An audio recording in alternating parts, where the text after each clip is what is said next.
I'm professional wrestler Colt Cabana. This is Pro Wrestling Fringe, unique stories from a unique genre. I make a living wrestling on the outskirts of televised professional wrestling.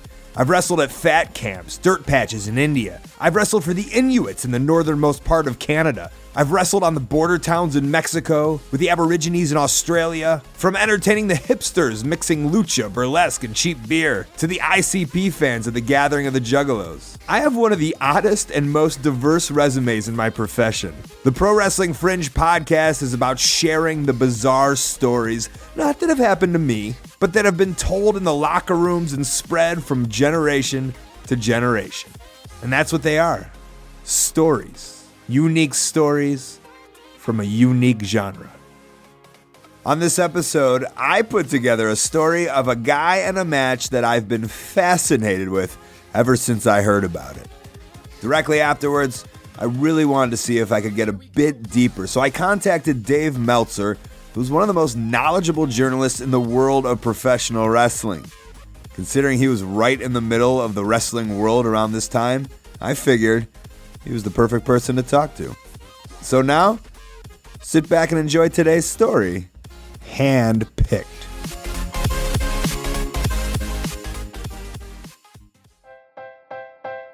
Even if you're the most casual of viewers of the world of pro wrestling, if you know something, you know about the big muscly dudes who are always the champion or the main attraction, right? For me, Hulk Hogan, he's the first one that comes to mind. He spent years as the main attraction for the WWF. 6'6", 300 pounds, golden tan, the skin of a well-cooked hot dog. It was like he was handpicked. Well, he was. By Vince McMahon, the owner of the WWF, now WWE. The Ultimate Warrior, handpicked. John Cena, handpicked. Good-looking, muscles, he-men. These men were he-men.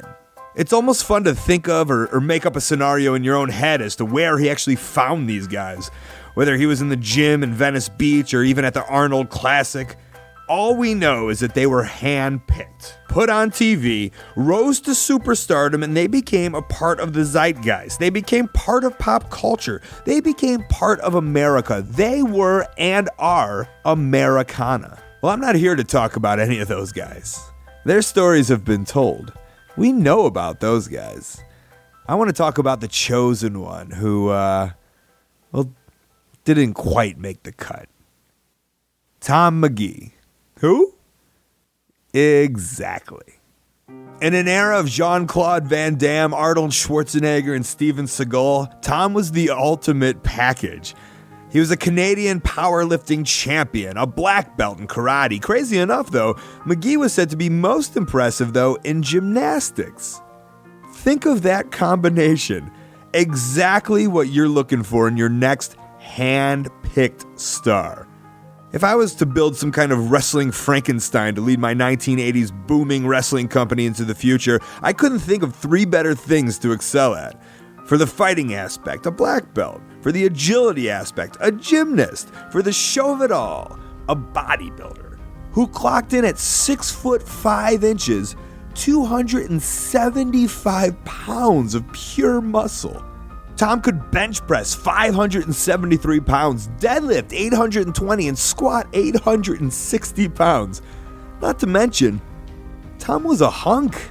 You remember Hulk Hogan's more than receding hairline that we all kind of just forgave because, because he was just awesome? Well, Tom's flowing blonde curls were almost mocking that neon skull that the Hulkster was rocking.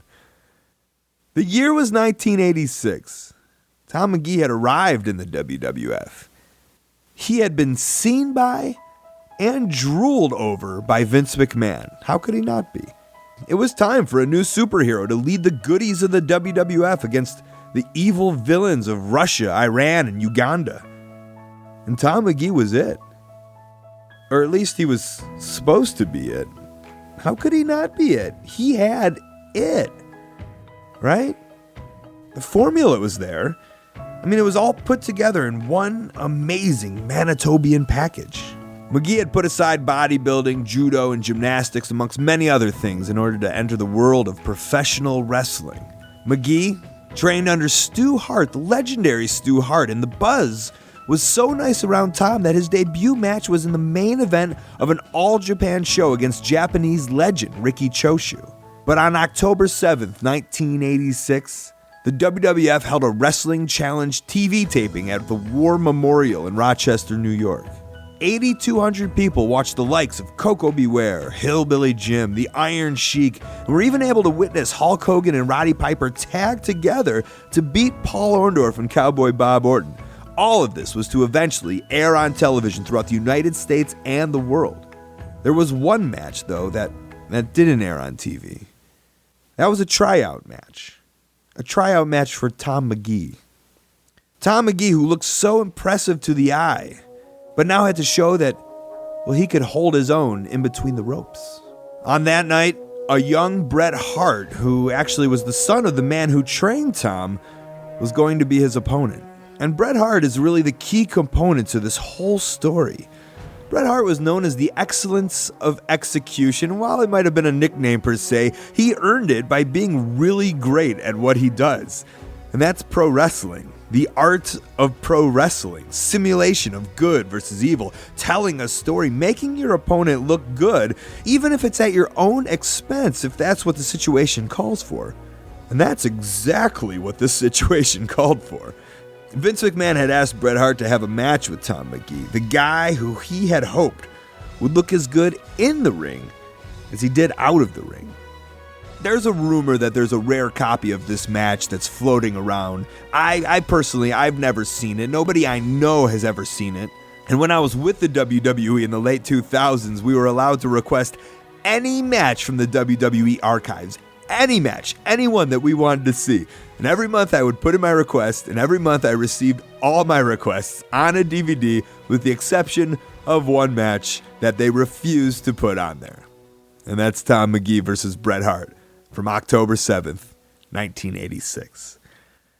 The story that's told is Bret asked Tom 3 things he could do well. Just 3. Bret took those 3 simple things, crafted a wrestling match around it, sacrificed himself for the sake of the match, and even laid on his back to allow Tom Mcgee to be victorious that night. Tom Mcgee walked backstage with his first WWF victory. Vince McMahon could be overheard shouting the sentiments, "That's my next champion. Who needs Hulk Hogan? That's my next champion." What a successful tryout match, and what a successful debut. He had found him. Vince McMahon had found his man. You know, that man that would take over Hulk Hogan's position as the marquee name for the WWF and its growing empire. Tom signed a contract. He was put on the road, and plans were made to create their next big thing, deemed Mega Man. Tom was a sure thing. Or was he? In January of 1987, Tom went on the road with the crew on smaller shows so he could keep a low profile and prepare himself for his big push to superstardom. The only problem was he wasn't having the same quality of match that he had against Bret Hart. Tom was wrestling guys like Terry Gibbs, Barry O, and Frenchie Martin.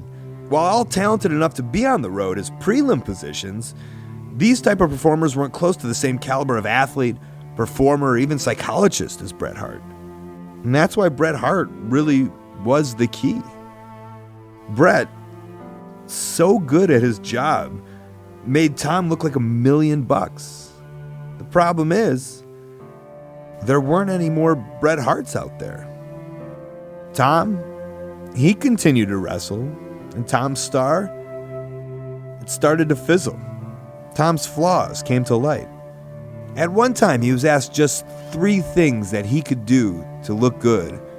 And now, feminine movement, lack of realism, and the lack of crispness that sets apart the good ones from the bad ones had started to make themselves eminent. Tom had matches here and there for the WWF all the way through 1989. He even had a televised match against Arn Anderson, who in the same category as Bret Hart was just unable to save what could have been. What could have been? The one that was supposed to be on t-shirts and lunchboxes, the one that was going to have cartoons based on him and appear on Kathy Lee and Regis. Tom Mcgee. The one we just don't hear about. Invincible. Right now I'm with legendary wrestling journalist Dave Meltzer. Dave, when did Tom Mcgee first come on your radar? Well, as I remember, I first heard of Tom Mcgee before he ever had his first match, and it was just that this guy who was, had won a World's Strongest Man contest, and he looked like a bodybuilder, and he was 6'5", 275, and I'd seen pictures of him and everything, and it was like this guy was going to train for Stampede Wrestling, and immediately the Japanese were interested. As you mentioned, he actually debuted in Japan, and it was just like they wanted to bring him in right away, and they actually brought him in too early, but the idea was to get him in a big match, and then eventually like he would lose the first match, but then they would kind of rebuild him and everything like that down the line when he got more experience. How'd you first hear about the Tom Mcgee and Bret Hart match? There was the lead sports reporter for the newspaper. There's a guy named Bob Matthews, and he was a huge wrestling fan. So he was at the matches that night, and he saw the Tom Mcgee Bret Hart match. So the first I actually heard was a story in the Rochester newspaper, probably the day after or so. Hey, it's Colt. Yes, I just interrupted this podcast. I'm sorry.